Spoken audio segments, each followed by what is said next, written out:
called me. So he suggested that she's at dizziness because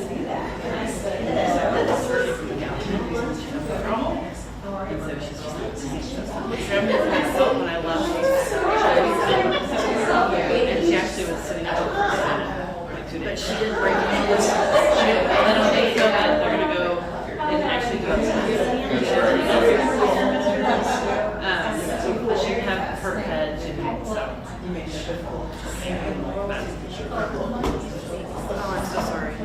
And two, because the thing is, last week I literally was talking to our OT and PT at work, and they were like, get her off the house bed. She's been so tired. And they were like, that's the number one thing that's fault. That is the number one thing it does.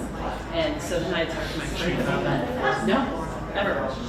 But she was so grumpy, like she couldn't have it took away her nerve pain, but she was like not moving very hard. So anyway, but I had just talked to someone about getting my shift. So anyway, I'm here again because I literally was getting it all lined up. Yeah. But I'm glad it happened on a Sunday because I mean, if it had been a weekday, I may not have done it. So hang out with that.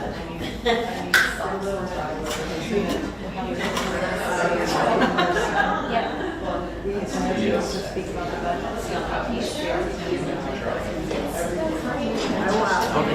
What they want to talk about.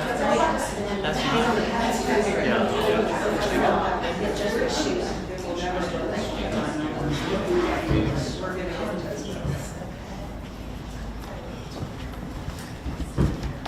All right, we will call the meeting to order.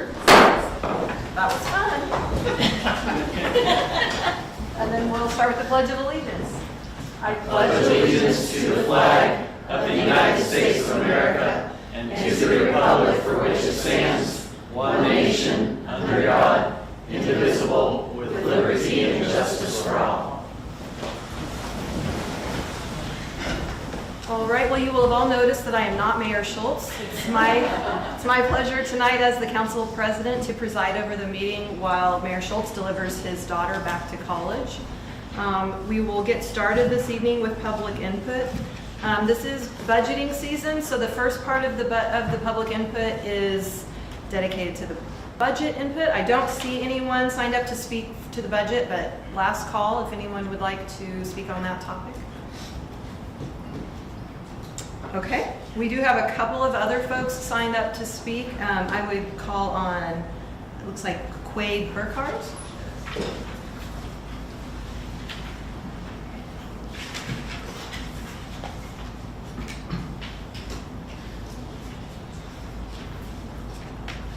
I'm not much of a public speaker, but I do feel compelled to speak today against this mass surveillance system that's been propagated in the form of flock safety cameras, and how these ALPRs arguably violate the privacy intended to be guaranteed by the Fourth Amendment.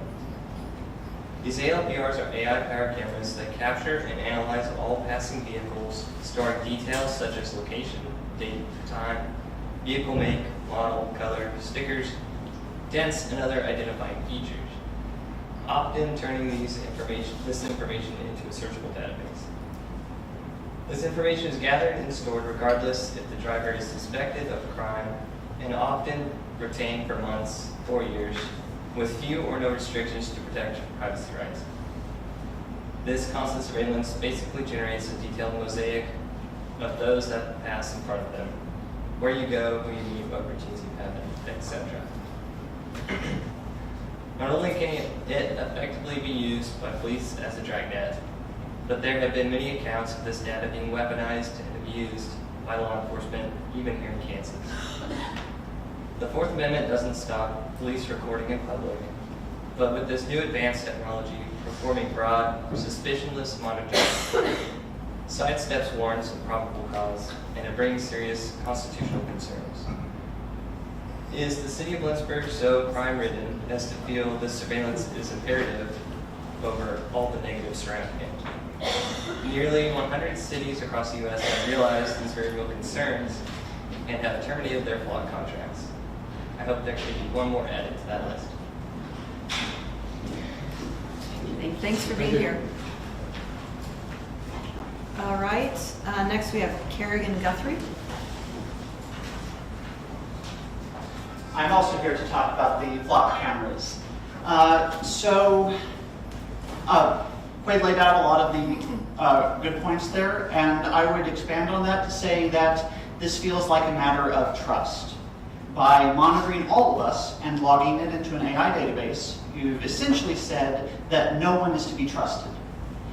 If that's the case, then why on earth should we trust flock safety with this kind of surveillance? You may rightly point out that increased surveillance might help with combating a variety of crimes, but is might help really the standard by which we decide what powers our government should have? You aren't suggesting that the cameras be turned on in the event of an abduction. You've decided it's acceptable to spy on everyone with no warrant, no probable cause, nothing, simply because you can. You've decided that everyone's movements should be tracked just in case they do something, that we're all criminals just waiting to happen. And on top of that, you're making us pay taxes for our privacy to be invaded. This invasion isn't hypothetical. Like Quade said, there have been multiple occurrences of people with access to this system using it to stalk and harass people. Even if every one of us implicitly trusts our police here in Lindsborg, the same cannot be said about flock safety. Thank you for allowing me the opportunity to express my thoughts today. Thanks for being here. Anyone else? Okay. I believe, oh, I'm sorry. Yeah, that's okay. Yes, go ahead. Absolutely. Cool. Just see who decided. Oh, I didn't know if it was open public comment. I apologize.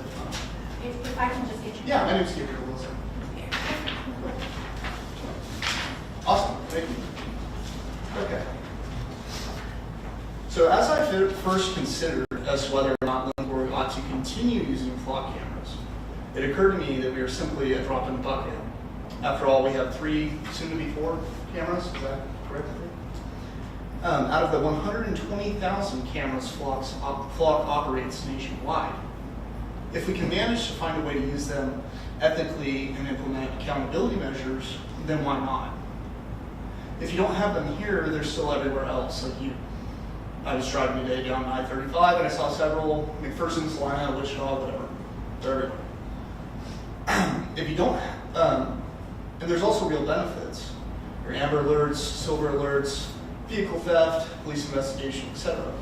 They're actually a useful tool.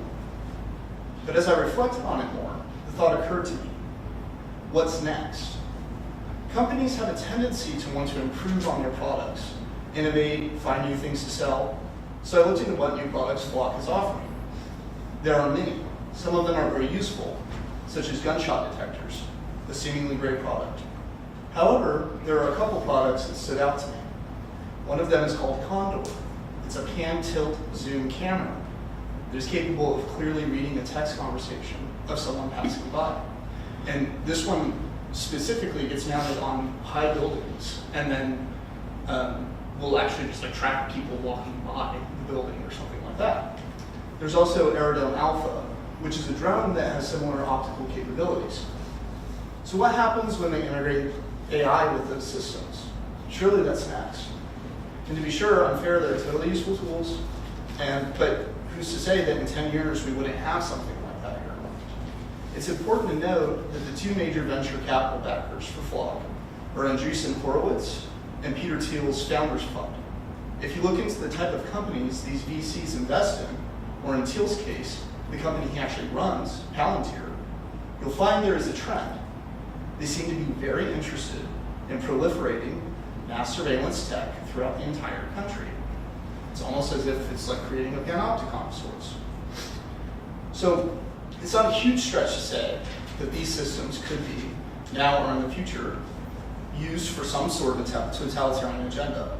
Even if, and I assume this is true, that everyone here has the best intentions in mind with these systems and wouldn't necessarily want any additional equipment like the equipment I talked about before, what happens in 30 years when kids who grew up accustomed to Flock license plate readers, biometrics on their iPhone, and data collection from tech companies, when they take the reins? What happens when they are the city council? Who's to say they won't expand this type of infrastructure and not even see where it could go wrong simply because it's normal and it's all that they've ever known? With these types of tools, really bad stuff can happen. And we all know it's within the realm of human potential to abuse this kind of tech. We could all imagine what this type of a Big Brother type scenario could look like. There may not be much that we could do as this sort of tech spreads throughout the nation, but if we can actually deflock Lindsborg and possibly even pass an ordinance prohibiting this sort of surveillance tech, we might be really doing ourselves a favor.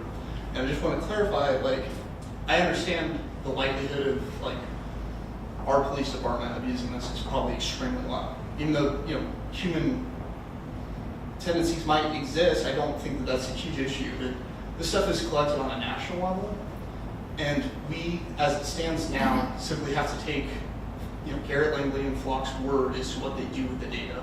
So it may delete after 7 days, but it may not. And even if what they are saying is true, that infrastructure is still there, that it's not entirely out of the realm of reason that at some given point in time, someone else may decide to do something different with that data. And so those types of tools could be used for something that's unfortunate. So that's simply my point. Thank you. Thank you. Appreciate you sharing your thoughts. Yeah, absolutely. All right, we will continue through our agenda. See, our administrator, are there any amendments to the agenda?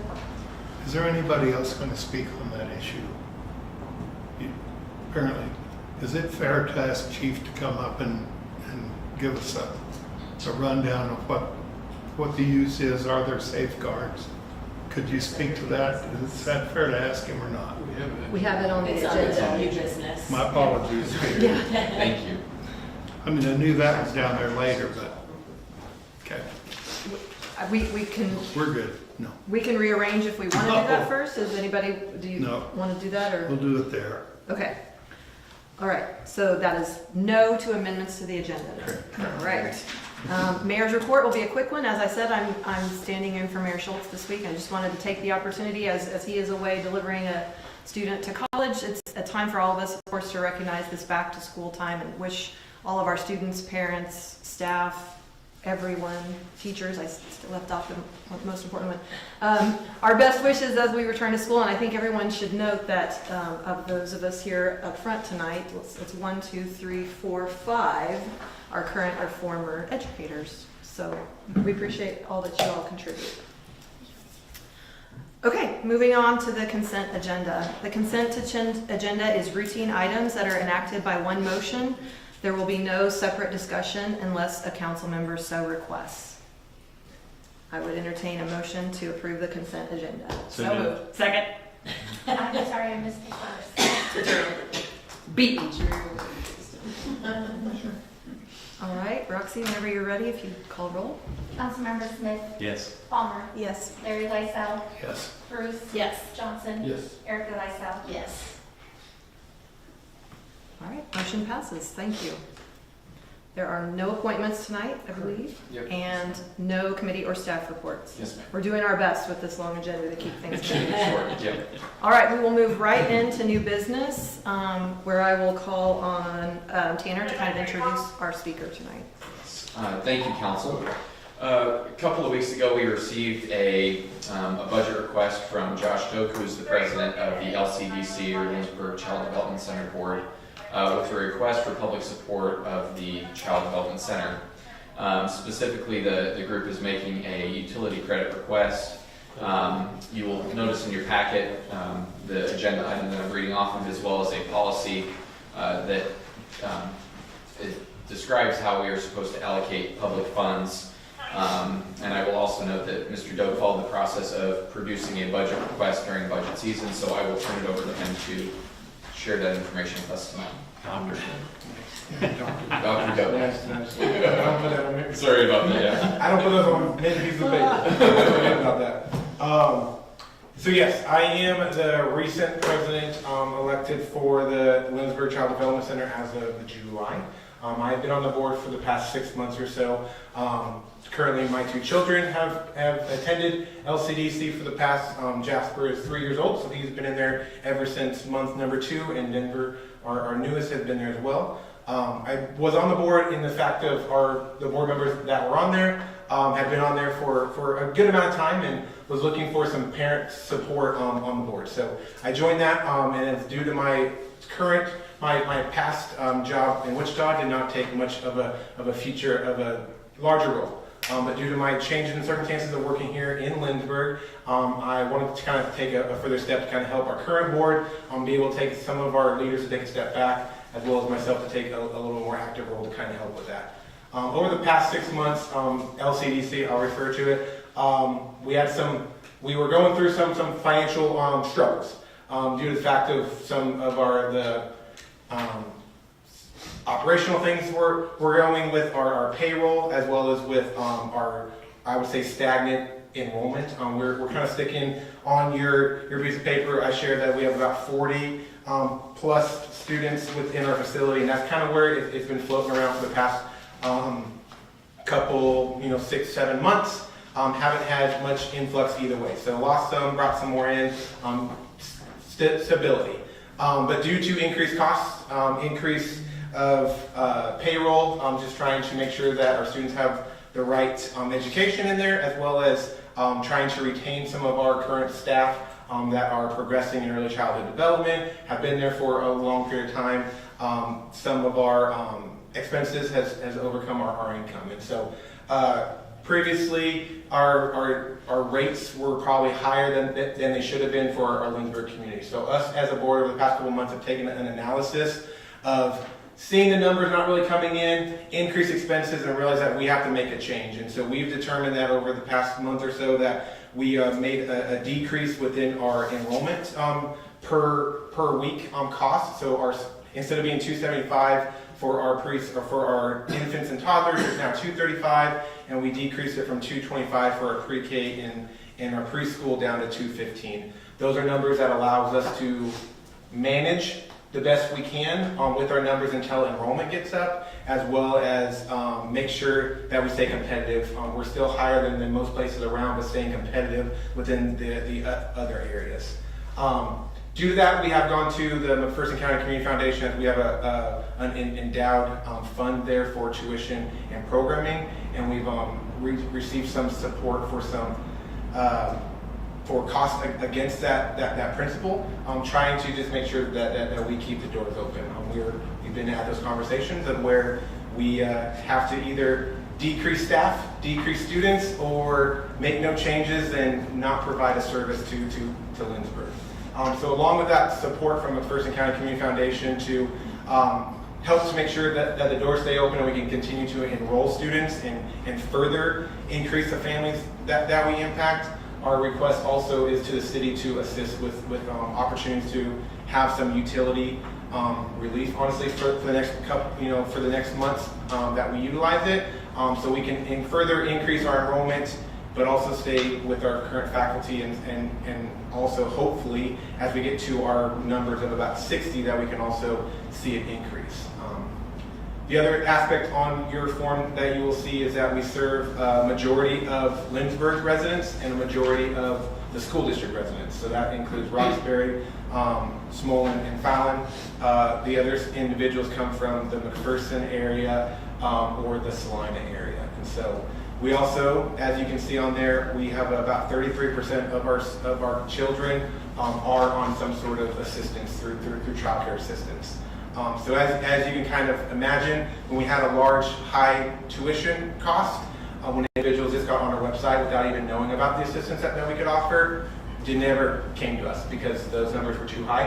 And so when we're competing against much smaller numbers in surrounding neighbors to us in McPherson, Salina, and Marquette, it was a challenge for us. So those are kind of the information I want to kind of share with you about what you have here within your own town, LCDC, the families that we support, and then kind of making that conversation that we would love any sort of support and assistance so we can offer still a quality education for these youth, as well as we get kind of stabilized with our enrollment and our payroll, and get out of this probably low end of where we are with our group, and hopefully to continue to offer great service to our community. So I'm open to any questions I can clarify.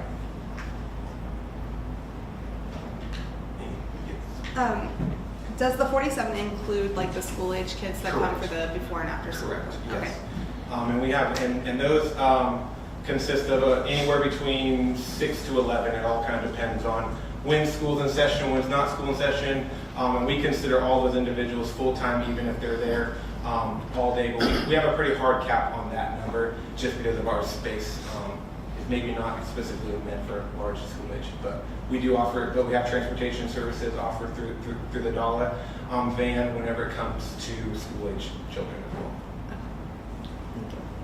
Does the utility credit cover the cost of your utilities? I mean, is that? Yes. So when we came up with it, we know our numbers roughly of what we have utility-wise. Of course, for every good budgeter, we increase the cost of what that is per year. And then over the past year or so, we've had some mishaps or some unfortunateness when it comes to either the heat or the AC that we've had to, that we've seen higher utility costs and then had to bring in contractors to kind of figure that out. And so we have kind of honestly built in some of that too, of if a mishap happens, that we could be protected. So rather that say, here's a credit limit up to this for the next whatever X amount of months or whatever that would look like. But yes, it does cover our utility costs for a good chunk of the year, honestly.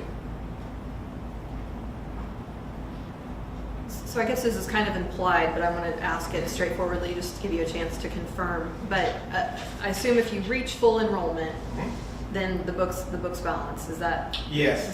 Yes. We would be able to self-support ourselves in any great tuition-based program. Our magic number, I believe, is on there is about 54. That makes us pretty much cut even. And we've been floating around 47, 40 prior to our change. Even since we just changed our numbers as of August 1st, and we've enrolled 3 new students for that. So yes, that is our goal. Is that 60 gets us where we are supporting ourselves and not having these issues. But because of the decrease in the enrollment or in the rates, as you can guess, we were cutting it close already and less. Now we're basically even less is coming in right now. So this support would make sure to kind of help us to be able to get through these times as we get to our magic 54 and 60 would be those numbers that where we would not have to come back for further support from other areas. Thank you. Tanner, do you know what their utility costs are? I looked at the estimate. I mean, if it's fine for me to share. It's your guys' utility. Yeah. A month, there are some months where it would peak over $2,500 or $2,600 a month, but I'm sure that was more tied, like you said, to maybe some efficiency issues with the system. On average, it looks maybe around $1,600 or $1,700, but that's if everything is going smooth. And again, that was just looking at a snapshot over the last year. So there were some months that averaged a low month and some a high month. So yeah, it kind of just depends, but. Thank you. Yep. And that's not a scientific answer, so I do apologize. But I would say roughly $1,600 to $1,700 a month. So between 19 and 20,000 is what that is. If I calculated correctly. Any other questions?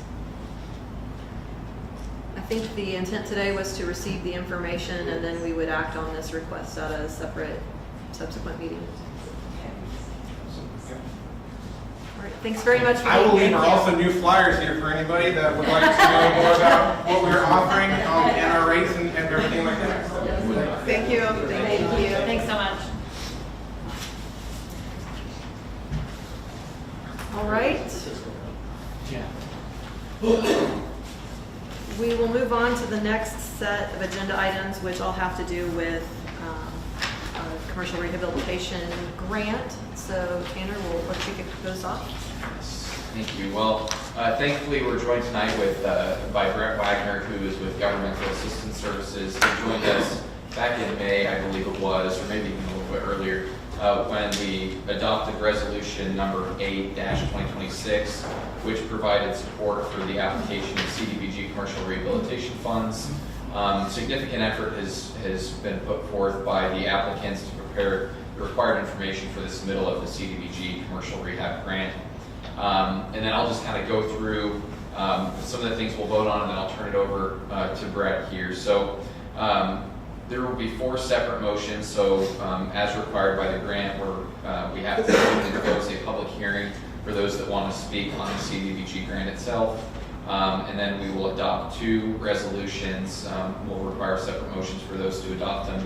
One of them is to declare 106 South Main Street, which is the property that would receive funding through this grant, to be a blighted property with respect to the Kansas Small City CDBG program. And you'll see in your packet, all these forms are included that kind of tell you what that means. Resolution number 12-2026 is certifying legal authority to apply for the CDBG program and authorize the mayor to sign and submit the application. And then lastly, council, I'd ask for a motion to authorize the mayor to sign the associated application materials subject to the review of the city attorney. Just running through those forms real quick. The first form is a statement of assurances and certifications. The second is a city attestation statement, though I will turn it over to Brett to share any more details if there may be, or to answer any questions. Thank you. Brett Wagner, Governmental Assistance Services. I've been working with the Pearson family on this project now for several months. Tonight is the last step before we actually submit the application, which unfortunately for you requires that long list of documents that Tanner just went through. What I always tell people when we get ready to do one of these applications is that we don't get to modify them. We're just given these by HUD, and they're required with the application. But I always like to come to a public hearing just in case there's a question from someone in the governing body about one of these. I've seen these a million times. I'm no attorney by any means, but I can tell you generally what's in each of those forms. And then, of course, the public hearing process is required by CDBG at the application portion of a project. And then, as you'll find out later, I think when you close out your housing grant, there will be a performance hearing too. It just is, it's just something that HUD requires to let citizens voice their opinions about the project. So just want you here in case there's any questions at all. There's no such thing as a dumb question when it comes to CDBG. There's a lot of paperwork. That's why my company exists. So I'm just here to answer your questions if you have them. I think this is fantastic. So thank you to all your work. It's wonderful. I appreciate that. Thank you. Okay, if I'm following the agenda, I believe we need a formal motion to open. It says open and close, but are we really just opening the hearing and then it ends when it ends? Yep, and then we'll just reflect it in the minutes that the public hearing is opened at whatever time it may be, so 6:57. I'll entertain a motion to open the public hearing. So moved. Second. Okay. The license, Roxy. Thank you. Any comment from the public, or was anything received by email? Usually not. Yeah. Do we need to vote on that motion? Voice vote would be fine. Okay. All those in favor say aye. Aye. Opposed? Okay. Hearing is open. Officially, yeah. I did stop and look at the property before I walked in. It's just south of Swisher Automotive. Yeah. Spell out. What's it called? Spell out, correct? Yeah. That's correct. Yeah, Yes. that's the bottom The old part. check school. It's probably the whole, That's the whole building. It kind of leans. yeah. There's probably a basement, main floor, and a second floor. You know, I'm not 100% sure that there is a basement. The architect is working on the report, and I haven't seen that part of it. They're not planning on doing any work down there that I know of. But there's a second floor apartment that will be converted to short-term rentals. All right. If there is no further questions, we will close the hearing. Okay. Then we will move on to resolution number 11-2026, which is the blighted building declaration. You have the resolution in your packet. Are there any questions? If not, I would entertain a motion for that resolution. So moved. Second. All right. We will require a roll call vote on this resolution. Council members, Eric Lysell. Yes. Thompson. Yes. Bruce. Yes. Larry Lysell. Yes. Vanderway. Yes. Palmer, Yes. Smith. Yes. Motion passes. Next, we have Resolution 12-2026, which is the certifying legal authority. Jump in if you have any comments as we're moving here. Just a standard resolution saying that you are in fact a city and you are in fact eligible to apply. It's really silly That when one you is- read the words, but that's Wait, what? what? All right, I'll entertain a motion for Resolution 12-2026. I'll move that one then. Second. All right, it's been moved in second. We'll have a roll call vote on this one as well. Councilmembers Palmer, Yes. Vanderway, Yes. Larry Lysell, Yes. Bruce, Yes. Johnson. Yes. Erica Lysell. Yes. Smith. Yes. All right, finally, we have the actual application forms. They were included in your packet for review. Brett, any final comments on that part of the process? There's a bunch of them. The first one is the big one. It's laws that have to be followed with this funding. They change with every administration. Most of them stay the same, but some of them change a little bit. The HUD disclosure form talks about my company and the architect that are going to benefit from the project. That's something that we disclose to HUD. We update that later on when we select contractors to do the construction. Environmental determination of level of review talks about what we will do during the environmental review phase. It's pretty easy for a downtown commercial building. We're not taking some green space and converting it. The residential displacement actually almost came into effect for this one. It usually doesn't with projects that we do, but the tenant who was renting left on their own accord. It wasn't that they were displaced as part of this project. So we made sure that we certified that with the CDBG department, and the property owners wrote a letter asserting that. All right, any final questions, council? All right, then I would entertain a motion to approve the application forms. So moved. Second. And are we voice voting there? Or are you calling? Can't remember. All right. Councilmembers Bruce, Yes. Johnson. Yes. Erica Lysell. Yes. Smith. Yes. Palmer, Yes. Larry Lysell. Yes. You can vote on all of them. She's calling me on some of them at night. Thank you all very much. I vote yes. Okay, thanks. Sorry. That's, see, I always see. I know. I thought maybe since she was acting. I know. She should be, so if I also vote yes on the consent agenda, just for the. If everything goes perfectly, I'll be back in 2 months for your council meeting with a grant agreement to sign. Wonderful. And just on behalf of all of us, thank you so much. We're so pleased to be able to do this in our community. I Absolutely. appreciate Thank you your help. for doing what you all are doing too, to give them a chance to apply for this grant. It's really nice. And it's acknowledging Tanner and the rest of staff for making this possible. So thank you. Thanks, everyone. Thank you. Thanks. Thank you. All right, look at us. Checking them off. Moving to item G, the Cow Creek grading project. Tanner. We did miss one. Oh, I which is- did. Yeah. I'm sorry. I checked that. Moving back to F. Still Tanner, but it's the city planning consultant contract. Yes, thank you. Apologies. Where are my agenda item here?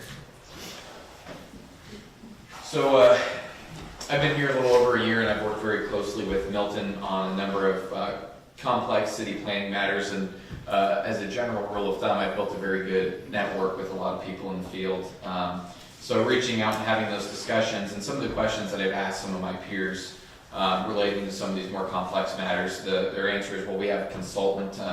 Speaking to one of my colleagues in the Wichita metropolitan area, they advised me that they contracted with a company called the Baughman Company, and specifically they use a planner named Russ Ewey, who is an AICP certified planner for planning services that extend beyond the general knowledge and training of staff. So I've reached out to this gentleman and this company to look at an on-call agreement that we can have in place whenever more complicated issues regarding rezonings or plats or amending code come up.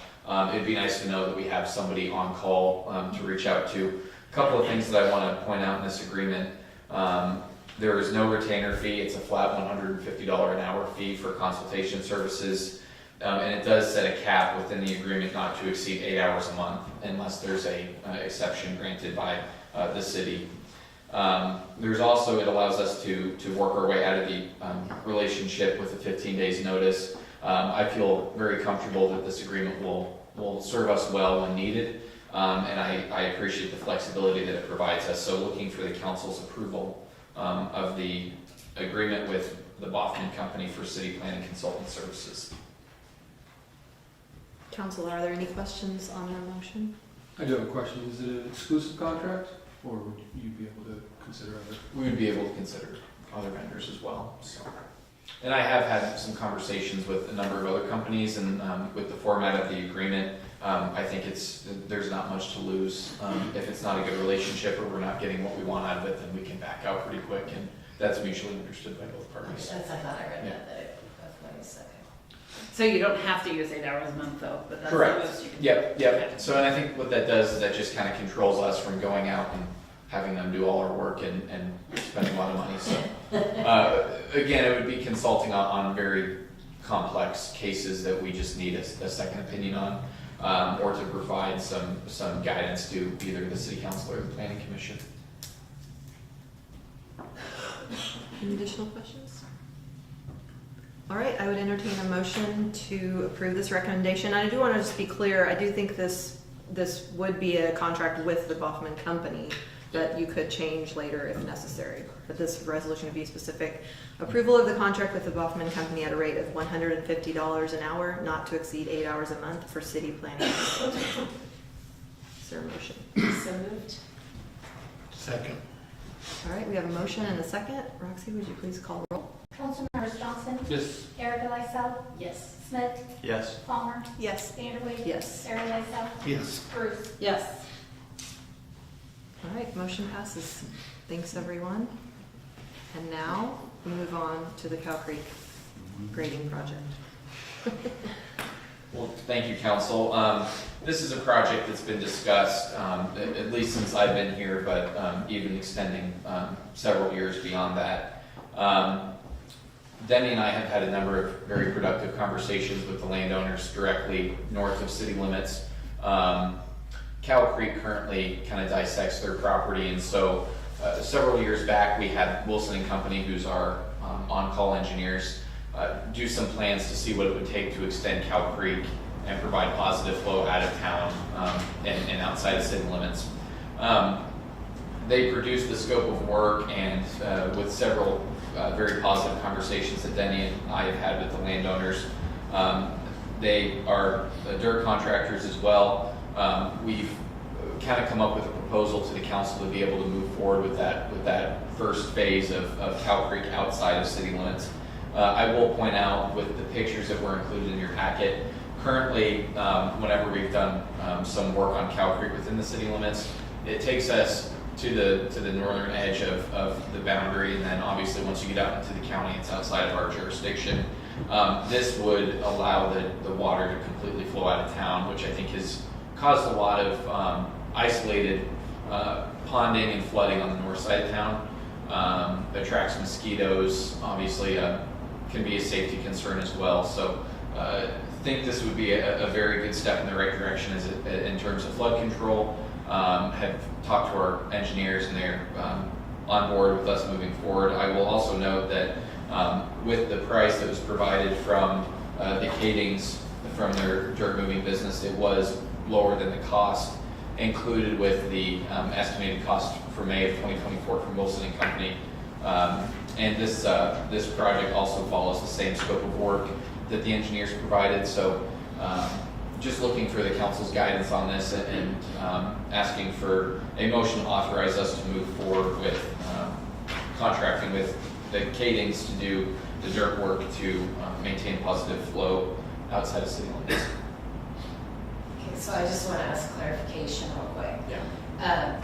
Because the Kadings own the property. Correct. And then they would be doing the work. Right. You're saying this price is a very fair price compared to what Wilson & Company gave us. It's a fair price, and, Okay. and I did have the conversation with the Kadings. They are not comfortable with an outside contractor outside of our jurisdiction doing work on their land. So But do feel like we are getting a good value for the work that they're doing. And Tanner, I mean, multiple bid requirements that aren't applicable here, or we have one from Wilson, so that constitutes the multiple bid portion? Generally speaking, we do require 3 bids. That policy is meant to be flexible for circumstances, and I feel like this is one of them. Obviously, that's why I would like to bring it to the council. It's above my spending authority, and then also just with the nature of it, the landowner doing work on their own land. Again, we'll make sure that the work is to the scope drawn up by the engineers, but just obviously wanted to make that very clear and transparent in the agenda.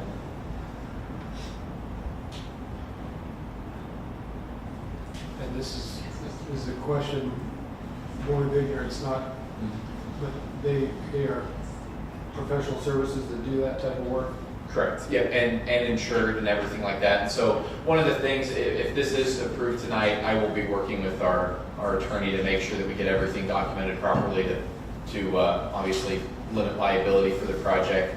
And again, working with our engineers to make sure that the scope of work is followed to what was drawn up by the engineers.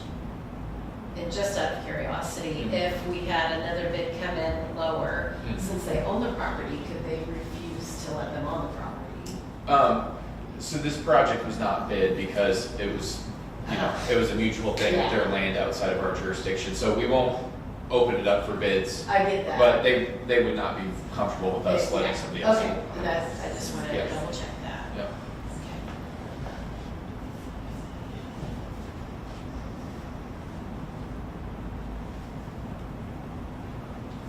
Any other questions? Thank you for all your work on this. I know it's been a huge effort to move it forward, so Yes, thank you. appreciate it. Years. Yeah. Literally. Yes, thank you. And I do have to say that Denny has been along my side, or by my side the whole way through it. Denny, is there anything you would add to the presentation? No, I think everything's covered well. Okay, good. Thank you. Past the Keating's property was mentioned, there's some trees and some other, and we're making progress in that direction too. I had a conversation with the county late last week, and I would like to see if there's any assistance once we get further away from city limits. Obviously, there's going to be a positive impact on the floodplain within city limits, on Cow Creek, as well as I believe on the diversion channel, because that water all from the Garfield channel ends up flowing to the same place, the Cow Creek. They both tie into the same place. So there will be impact to the city, positive impact. But I'm going to make a request to the county for them to provide additional support for the project.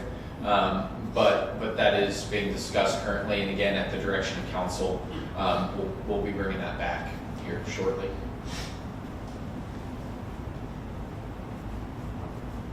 All right, well, if there are no further questions, I would entertain a motion to authorize the Cow Creek grading project in an amount not to exceed $63,640.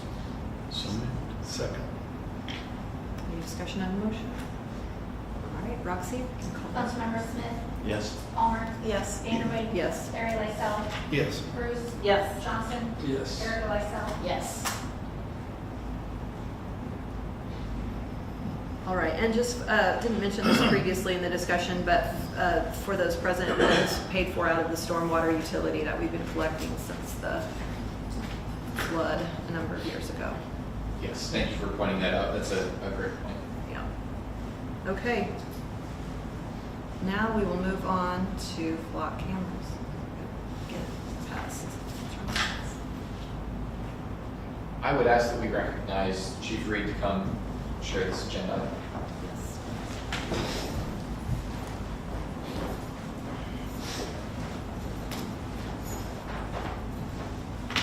Good evening, Council. I came to answer any questions that pertain to the flock cameras. Give a little explanation about the flock cameras, how they came to be, and kind of the funding. I know there's some questions. I watched the council meeting while I was at the conference I was at. But 2024-ish, I went to a conference, and one of the things that they talked about at the conference was flock cameras and the ability to use those cameras to, one, get alerts to catch people that are traveling from community to community doing crimes, but also amber alerts, silver alerts, lots of good uses for them. But one of the other uses for these cameras is as an investigative tool, and we, prior to being on that conference, would have numerous times where we had crimes that happened here in town. We were unable to solve those crimes. We had descriptions of those vehicles. We knew the routes those vehicles took, but because we didn't have a license plate on those vehicles, we were unable to solve those crimes. One of them was a string of burglaries. We knew it was a white four-door car. It traveled up and down Harrison in the middle of the night while it was doing the crimes here in town. We had it on a trail camera from neighbors next door to one of the victims. We also had it on cameras at Yesway, because Yesway has cameras that point out to the street.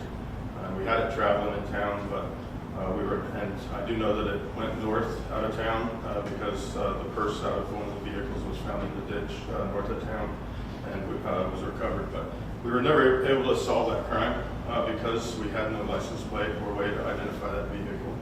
Another one was we had a gentleman that lives here in town. Excuse me.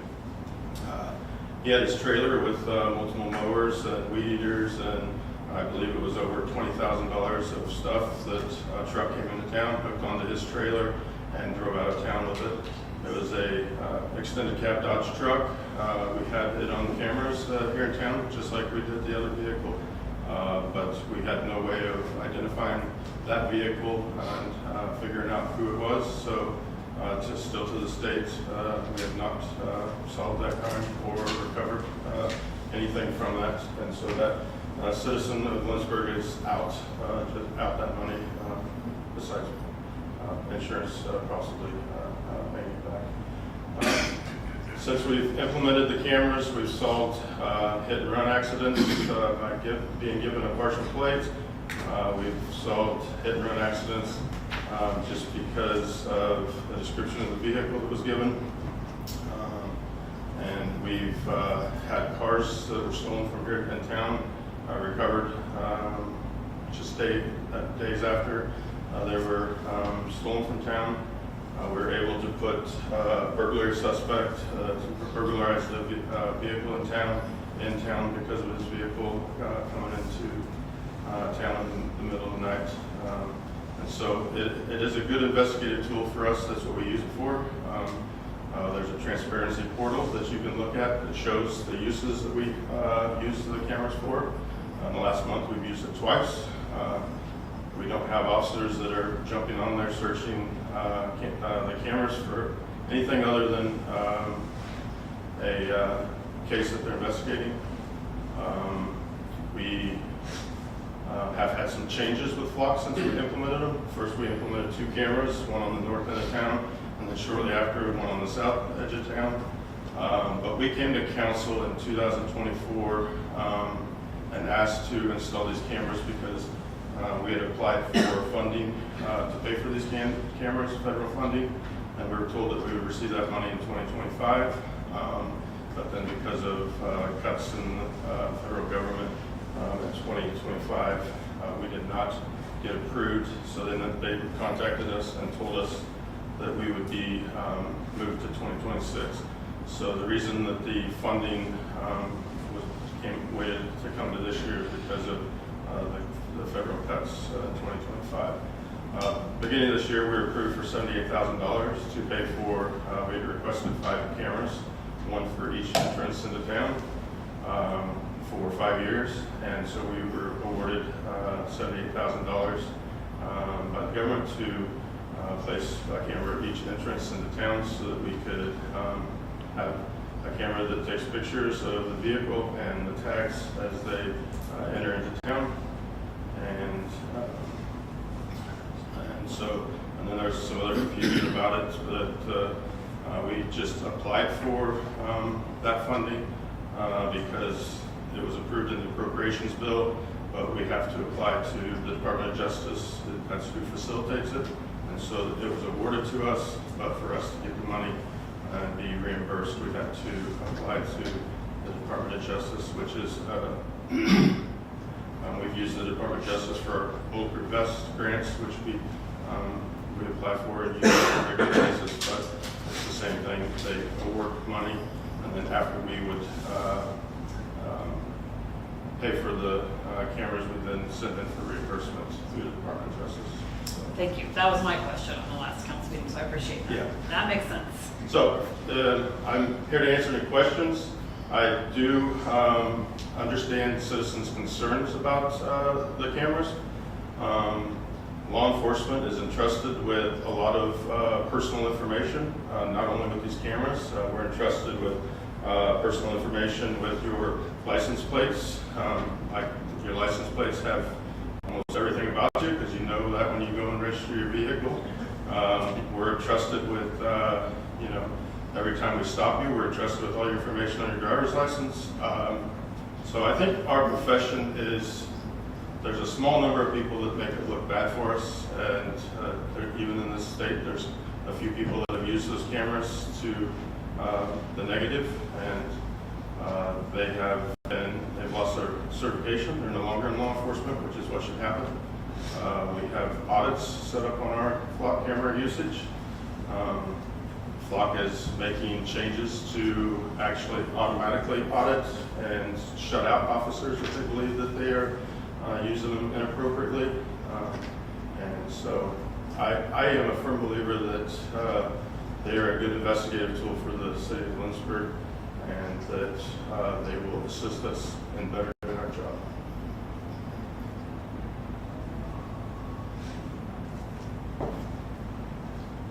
Tanner, if I may, I'm the one from the previous council meeting that had questions about this.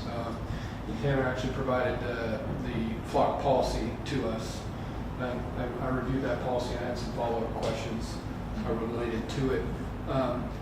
And I guess let me preface by asking, the what's before us for the council, right, is approval of the annual subscription, not necessarily flock policy related. Policy adjacent, I call it. And that's really why I had my questions to begin with. And I think the main reason why we have, probably more constituents involved in city council tonight than previously. I guess to paraphrase, I think there's concerns around the use of the system, and I think they're legitimate concerns. I think inherently we assume positive intent, especially with you and your officers. I was actually very pleased with the policy. Yeah. I think it was comprehensive. I think, it is a hot topic in the news lately. I think you're absolutely right. There's bad apples that ruin, your guys' reputations, and I want to be clear that that's absolutely not the case, at least as far as I'm concerned. I think even the general public. The question really is about having objective measures to ensure that the system is being used in a positive intent, and I think it is, especially just based off the examples that you provided. I am familiar with the audit process. I think it's right now required to be at least annually. I have some suggestions that I've shared. I guess ultimately, I have a question for you, just as far as, do we want to separate them to maybe two new business opportunities? Because what I would suggest is that clearly there's a public interest. I know there's a safety board. I don't know if it'd be appropriate to include that under their responsibilities, or if it would be appropriate to include a new board associated with the use of this, and responsible for bringing policy and policy recommendations, policy changes to the council. What's your take on that? I feel like if it's the council's desire to see more policy, more checks put in place, especially with this technology, and certainly Chief and I have talked about, I think we both feel comfortable bringing that forward to you guys for your approval. Stronger language about the possibility, if the technology is used, what those results could be, just making that clear within the policy, and also outlining what our audit process looks like. So certainly, I think if that's, I think we're comfortable making those changes. I think it's important to show that we're using this technology appropriately, and having those checks in place to obviously, if those things never happen, it'd be great, but if they do happen, we want to make sure that we have our ducks in a row and are doing everything we can to prevent it. Yeah, one thing I've noticed too is the changes you indicated from Flock is changing from a 30-day retention policy to a 7 days. Is that correct? Okay. Well, they've just announced it recently. Yeah, January 2027. Yeah, I think you can opt in before that. Currently, ours is set at 30 days. Generally, you're going to investigate something within 7 days. There are a few times where people don't come to us right away, so if the information's not there, we wouldn't be able to use it. But generally, most things that we investigate and are looking for on the cameras are there. Within a couple of days, we're looking for it. And once we find something when we're investigating it, we can actually save that information to our case files. And so once it is gone after 7 days, it's not really needed anymore on there anyways. And so all the cameras are doing is taking a picture of the car, the license plate, and they're storing that. There's some misunderstanding that there's a list of names and stuff. That's not a possibility because our officers have to run those tags after we scan that system, and there's no personal information that's obtainable through Flock. It's just a photo of a car and the license plate. So. Yeah. And then one of the other changes was related to requires a case number to be inputted for use of the run the query, correct? Correct. And in the event of no case number, it would cause an automatic audit. No, we're not. For cause audit. We're not allowed to use it without a case number. Okay. So, but prior, when we first got the cameras, you could do a search without a case number. Now it requires that when you do a search to put in a case number and reason for a search. Don't want to talk to you guys. Is that for all Flock cameras or just what you guys are For all cameras. But like, again, every city? Yeah. Okay, thanks. And every time an officer logs on, they actually have to click an acknowledgement that tells them there are certain states you can't use Flock information for immigration. There are certain states that you can't use it for reproductive rights. And it says that you will not use it in those listed states for those reasons. It also says that you will not use it for any reasons outside of investigative purposes. And you acknowledge that when you log into the system. Chief, wasn't it if there was a license plate that was assumed to be involved in a crime and it sensed that, it would notify the... If we are given a license plate or we know a license plate that is involved in a crime, we can enter it into NCIC, and which is warrants are entered into NCIC, wanted people are entered, and so if it would go in front of a Flock camera, it would then give them an alert, which is how our vehicle that was stolen from town here was recovered in Salina, because it was driving around in Salina and hit on multiple Flock cameras. They were able to find the vehicle, got into a chase with it. The individual bailed from the vehicle and left it, and then it was returned to the owner. I believe it was a day after it was stolen here, and that individual's been since arrested and charged with it. Well, thanks. Chief, sorry, Chief, you mentioned, I'm not going to remember the term, but you had some things that it wasn't allowed to use for certain states when you acknowledge it. Is that our current policy as well, or is that just certain states? For your acknowledgement to get into the system, it's certain states that have passed state law not allowing it. So. I think you were talking about the immigration reproductive rights. Is Kansas one of those states? No, Kansas is not listed as one. And is the city of Lindsborg one of those cities that has some limitation associated with it? We only have shared our information to law enforcement agencies within the state, and for some reason one department in Texas is our information was shared to, and so that agency has the access has been removed for that Texas agency. So we have shared to 96 Kansas departments, and we have 94 departments that are sharing with us. And that's available on that flock system. Yes. And that, the reason for the request from other sources, do they state why they're asking for our data, or? What's your question? I'm a city from, I don't know, Putnam County, and I asked for Lindsborg. Here in Kansas or outside of Kansas? Either. Oh. Well, if you're searching for a vehicle that is involved in a crime in your community, a lot of times those people that commit crimes in your community don't stay in your community, and they travel a lot of times state to state. So there are a lot of organizations that share and request sharing from, and so in doing so, any cameras that they share with, they would be able to search for that vehicle that they're searching for.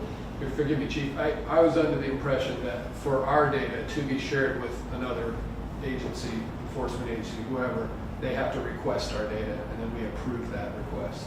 We grant them access to searches, so they have access to our system, the 96 departments in the state of Kansas.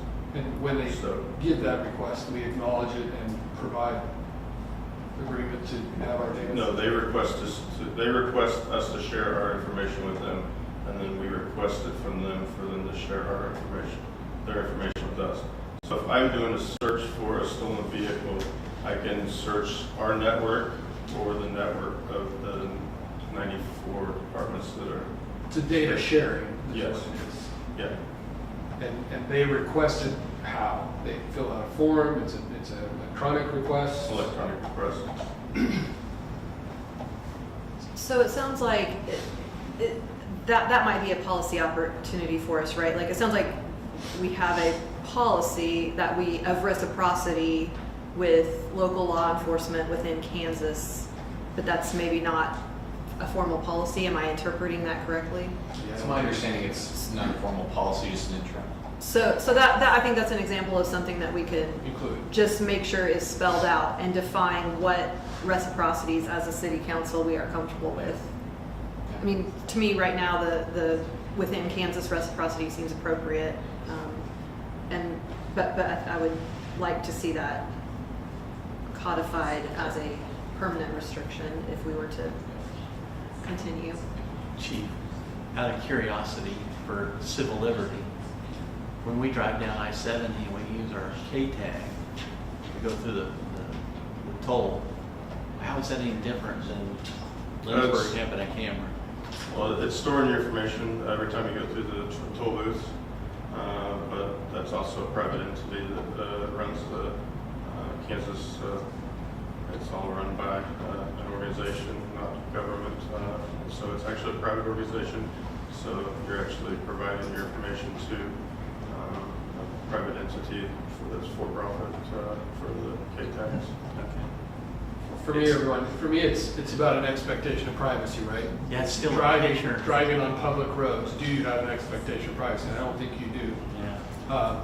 Now, are there aspects of privacy that could be part of that? Yeah, sure. I'm just still thinking it's a picture of a car with a license tag. With a driver, though. Yeah, with a driver. Of a certain, shirt color or whatever. I wonder if that brings up questions. Well, is that accurate? Is the driver's picture part of the record? I was under the impression it was the license. Let's take a plate. camera. Take pictures.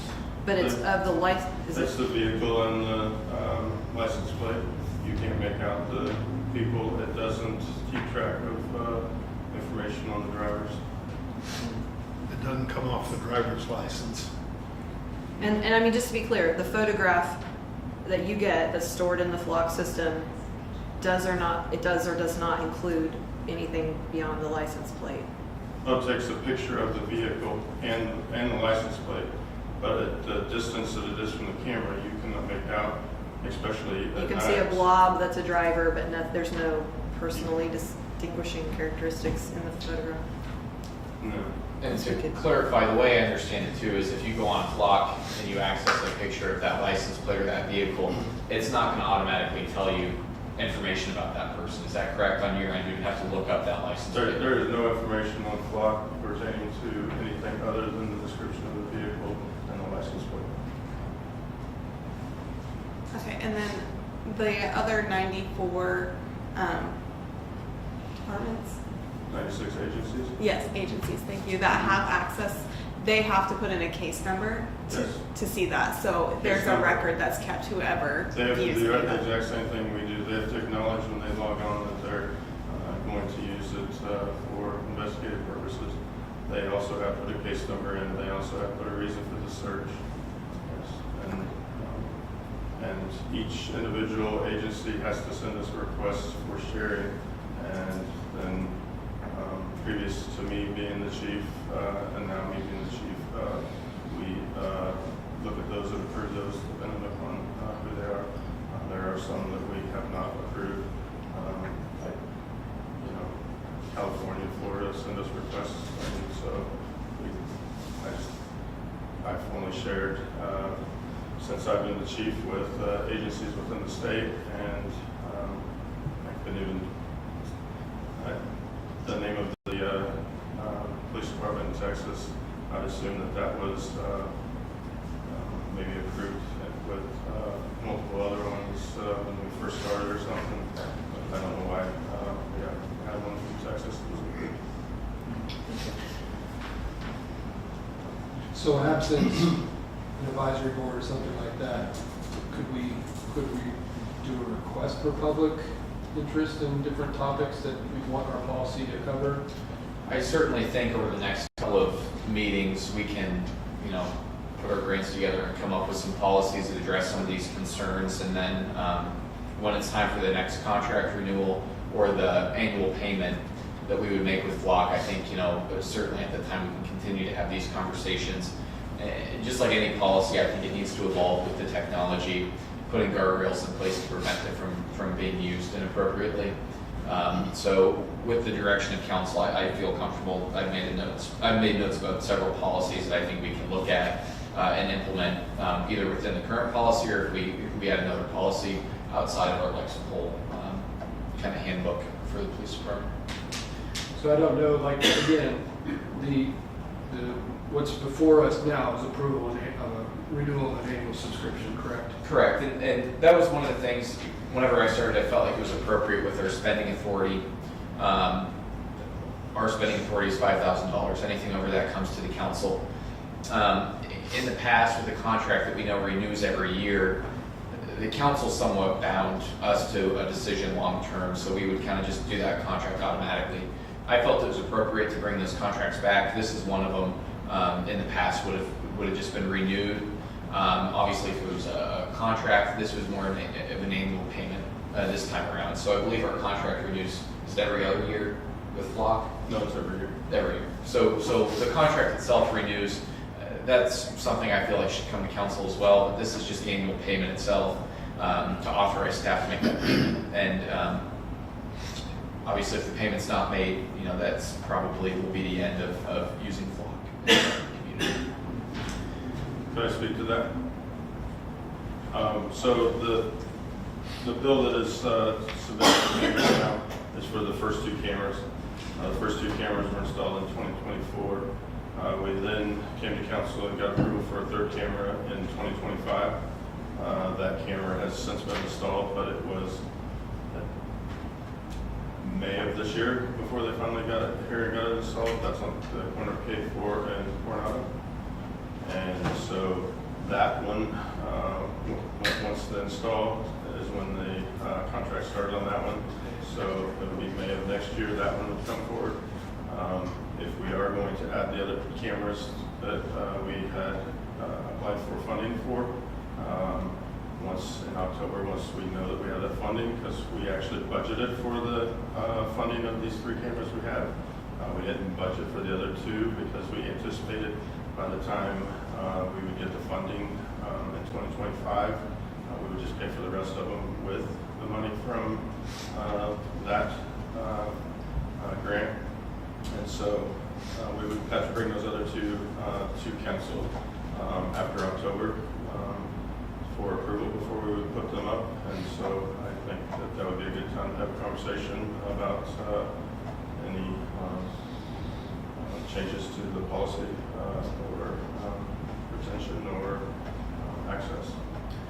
Chief, so the 2 cameras that are being, this $6,000 invoice, these 2 cameras, which ones are these, or where are they located? The first camera we installed and the second camera installed, and the one is by KDOT. That's the first one on the overpass, which will have to be moved when they lower the overpass and reroute that. And then the second one is on the south end of town on Cole as you come in by the wastewater treatment. Just on the other side of the bridge. So. Okay, council, so in summary, we would be paying for the renewal of the 2 original cameras that are installed on either end of Harrison Cole. We would not be expanding the flock service at this time. We would just be paying for what we had already had. This motion is specific to just paying for that subscription. Separately, we will have Chief and Tanner be working on the policy. It sounds like we would want to do that, have that broader discussion ready for the October renewal of the purchase of the 2 new cameras, and then we would have a follow-up payment in May, and I would ask you to please synchronize all of these payments into a single payment in subsequent years. That's a side comment. Okay, so to sum all that up, is there a motion to recommend approving the payment of the 2 flock safety ALPR cameras annual subscription invoice? Is discussion complete, if I may? No, after you put it on, you can discuss it. You can still discuss, Okay. unless we fail to get a motion in a second. So Is there a second? I'll second it to get it on. Okay. So my discussion would be to put an amendment to the proposal, which would include the requirement for policy review to be evaluated for change and potentially changed before the October subscription comes due. I think there's a number of different things that we'd probably like to see in the policy to ensure that we continue public trust. So I guess an amendment to the approval to include the requirement for our policy review prior to the October time. I would amend I accept that. my second. Yeah. Okay, so we have a motion to approve the payment of the 2 flock safety LPR cameras immediately with their annual subscription invoice, and a commitment to revise and review the policy by October 2026. Agree? Okay, Roxy, I think you can call a roll call vote now. A. Councilmembers Larry Lysell, Yes. Bruce, Yes. Johnson, Yes. Erica Lysell, Yes. Smith, Yes. Palmer, Yes. Vanderway. Yes. And I would like to address Chief and the folks that came for this issue. We appreciate your feedback. It matters. It's important. And I hope you've heard that we want to hear your feedback moving forward with these policy updates. So thank you very much for your care and concern. Thanks, Chief.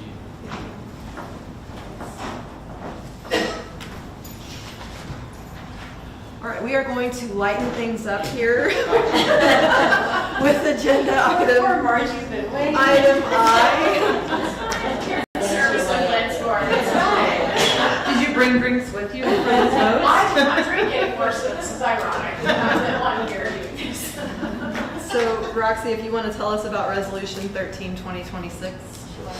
So the city has received an application from the Old Stuga to be able to have a special event cereal malt beverage permit for the street dance on September 26th. In conjunction with that application, they also are requesting a temporary extension of their premise. And in order to do that, they have to have city council approval because the extension would go out onto the sidewalk and into Main Street. And since it's city property, you have to approve it. They're looking at having the event from 4 p.m. to 11:59, and they would be the ones, the studio would be responsible for operating, staffing, monitoring the entrance and exit, making sure that they're following all local laws. Our current ordinance allows for only C&B at special events allowed in city property, but as it was approved by council for the 2025 Hills Fest Beer Garden, we allowed C&B and alcoholic liquor to be served. There were no issues, and so staff is recommending that for this event as well, we would allow both C&B and the liquor to be served as part of the beer garden through the Stuga. And if council would support this recommendation, staff can prepare a future agenda item for an ordinance that would authorize our special event permits to allow both the cereal and alcoholic liquor for future events. So our recommendation is to approve the authorizing of the special event CME permit, temporary extension of premises, and the sale and consumption of both cereal malt beverages and alcoholic liquor within the designated street dance beer garden on September 26th. I have questions. So it includes the street's blocked off already?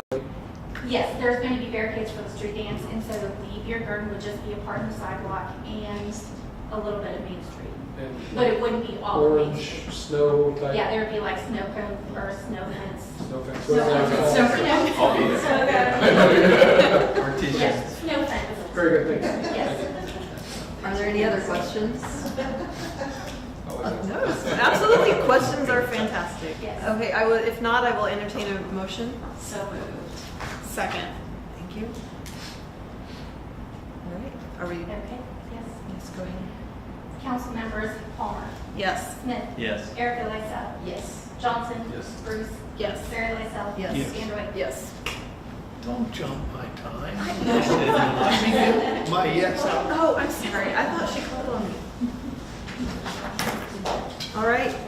I do not believe that we have cause for an executive session. Is there any other business? Okay, then I would be looking for a motion to adjourn. So moved. Second. All those in favor, say aye. Aye. Motion passes. Good job.